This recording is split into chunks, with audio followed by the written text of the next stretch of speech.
你看新北市沙丁堡一间芳店，有民众看到这鸟鼠呢，伫咧烘芳盘顶头安尼行来行去，当场甲伊翕落来。也则表示讲，因逐个月拢有消毒，可能是无冚这烘芳盘才会生鸟起来。目前新北市卫生局已经派人去查，要求业者限期改善。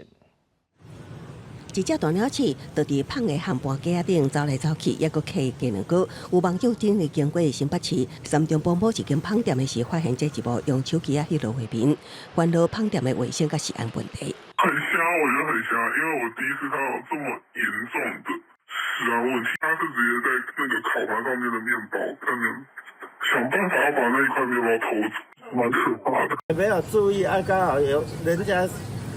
消毒刚好只是例外，那一只刚好跑进来。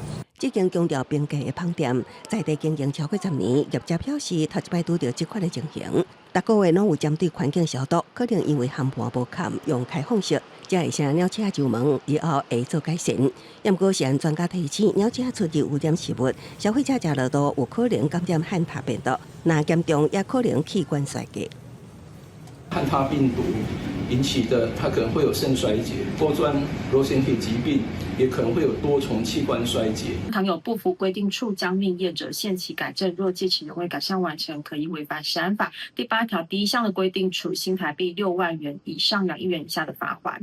新北卫生局强调，依照食品良好卫生规范，已经派员去稽查，若有无符合规范，会下令业者限期改善。若到时阵有缘无改善完成，会以违反食安法，处新台币6万以上2亿以下罚金。公视新闻采访报道。